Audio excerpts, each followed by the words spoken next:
Okay, I just witnessed a truly great and classic fight right here. Now, to break it down how I saw it, the first like 4 rounds were back and forth, but I had Errol Spence winning fairly clearly just with jabs keeping him at bay. But it was the mid round. The mid rounds is where we saw Porter just doing his thing, doing his just getting dirty, just moving, getting.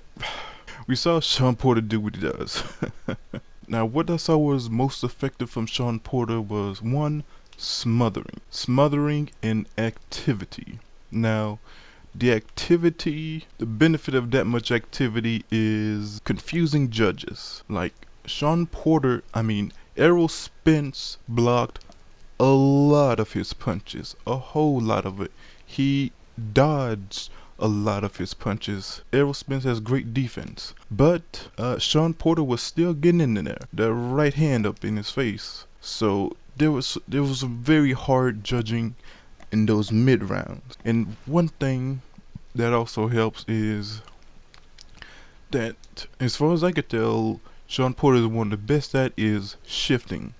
As soon as he would get on the ropes, he knew easily how to just get on out of there and turn the tables against Spence. That saved his ass.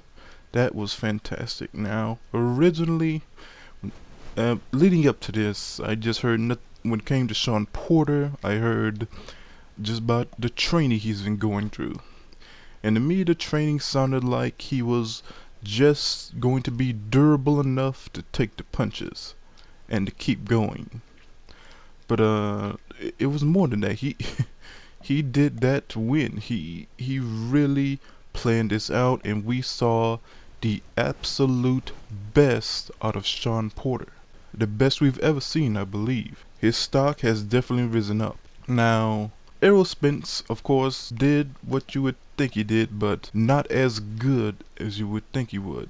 Shawn Porter was causing him all kinds of problems. Even though Errol Spence's shots were easily cleaner, easily looked more effective. But you never know how judges will score something like that. You never know. So up until the knockdown, I had Errol Spence up by maybe one, but I'm like, it probably could have went either way. But when that knockdown came, it solidified in my mind that Errol Spence should win this. He absolutely should.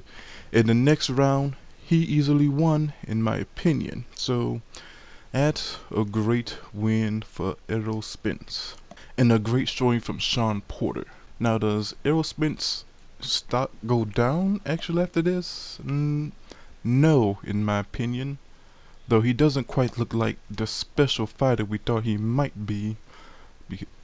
Shawn Porter definitely showed his experience over him in this fight, in my opinion. But I think Errol Spence will learn and get better from this. And Shawn Porter, we always knew he was durable, but the fact that he kept going through so many rounds is incredible. I mean, of course, he got caught a lot during those rounds, and that's what led to the motherfucker getting knocked down. But still, you gotta respect the stamina and durability from Shawn Porter. So I'm giving a lot of praise here, but still, Errol Spence confidently, in my opinion, pulled off the win. And as for what's next, well, suppose Danny Garcia. I didn't actually get that conversation. If it's Danny Garcia, then I guess we know for a fact that Manny Pacquiao is indeed fighting Mikey Garcia next. Because if Errol Spence couldn't get Manny Pacquiao, he would go for one of those other guys. What else? What else I need to talk about? But I will say, if you're Crawford, if you're Manny Pacquiao, you would come into a fight with Spence with a little bit more confidence. Still, you cannot question Errol Spence's resume anymore after this. He clearly won, in my opinion. Well, that's it. That was a classic fight. I hope everyone enjoyed. I know I enjoyed it. And oh yeah, I should talk about the undercard. I didn't pay attention that much, but I know someone related to Mandana was fighting. and he apparently had a loss coming into this, but I mean, he definitely made up for it in that fight. He knocked him out, I believe, 1 round. The other fight was John Molina Jr. John Molina is like the John Molina Jr. fight. John Molina Jr. is like every boxer's dad in every TV show or movie ever that just kind of scoot on by, kind of fighter that's strong, apparently take dives now and then even though he apparently not that good. Yeah, so he's he's got to root for and he can come back a lot, but this fight showed that he doesn't have anything left. Well, he actually does. I take it back. He has something left. He can stick around and be a gatekeeper for probably about 3 more fights. I think he'd be a good fight, a good step up fight for what is that young man's name? Boots? Enos Boots? The young welterweight coming up. That's a good gatekeeper fight for him. Anyway, fight of the year candidate. We'll see what's next, and please like and subscribe.